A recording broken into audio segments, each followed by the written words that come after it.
दोस्तों, आपने देव के देव महादेव के चमत्कार के कई किस्से सुने होंगे। महादेव स्वयं किसी न किसी रूप में अपने भक्तों की रक्षा करते हैं। इसी कारण उन्हें भोलेनाथ कहा जाता है। इस समस्त संसार में महादेव के कई सिद्ध मंदिर मौजूद है। कुछ तो इतने प्राचीन हैं कि कोई भी नहीं जानता कि उन मंदिरों को किसने बनाया। लेकिन इन मंदिरों में आज भी महादेव निवास करते हैं। कई बार लोगों ने इन मंदिरों में शिव शक्ति का अनुभव किया है।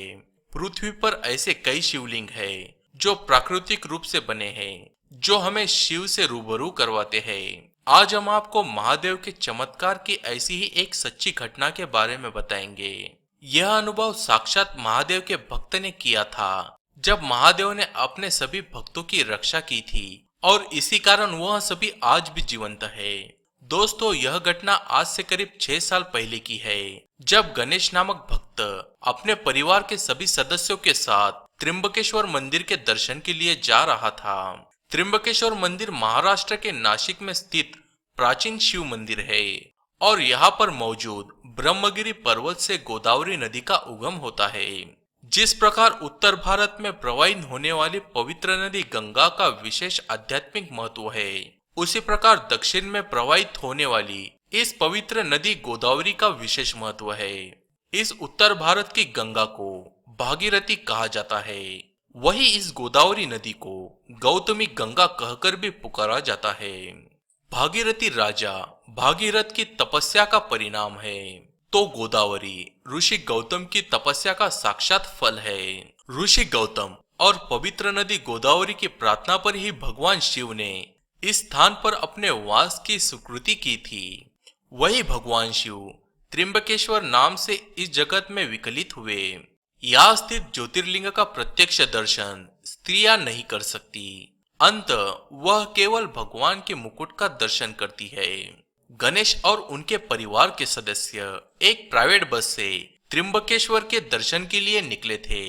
सभी गाड़ी में शिव मंत्र का जप करते हुए शिव जी के गाने सुनते हुए जा रहे थे। गणेश जी शिव जी को बहुत ही मानते हैं। उनके मन में शिव जी के प्रति बहुत ही अधिक श्रद्धा है। वे अपने परिवार के साथ सभी ज्योतिर्लिंग के दर्शन कर चुके हैं, लेकिन जब वे त्र्यंबकेश्वर के दर्शन के लिए गए तो उनके साथ एक ऐसा चमत्कार हुआ कि जिससे उनकी शिव के प्रति और आस्था बढ़ गई। त्र्यंबकेश्वर का रास्ता बहुत ही दुर्गम और घाटियों से होकर गुजरता है। यहाँ का नजारा बहुत ही खूबसूरत है।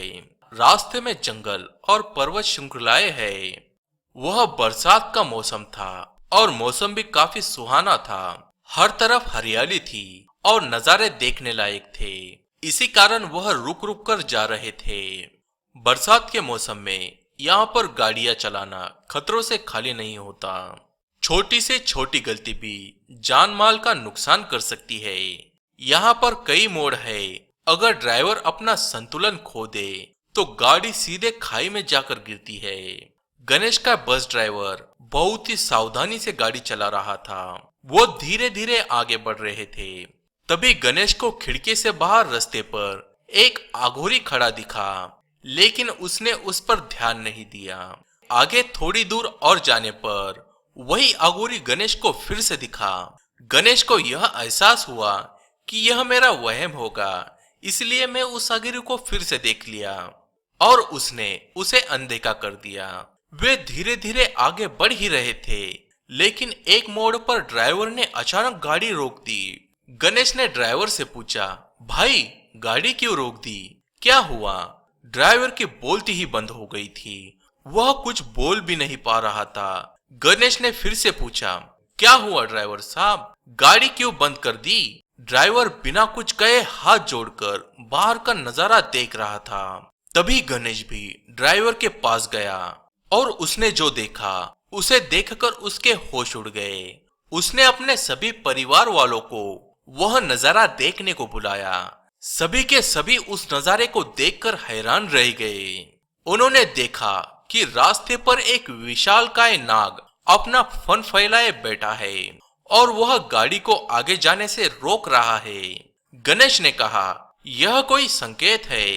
देखते ही देखते दोस्तों, उसके सामने के मोड़ वाली जमीन अचानक ढह गई और रास्ता मानो गायब हो गया।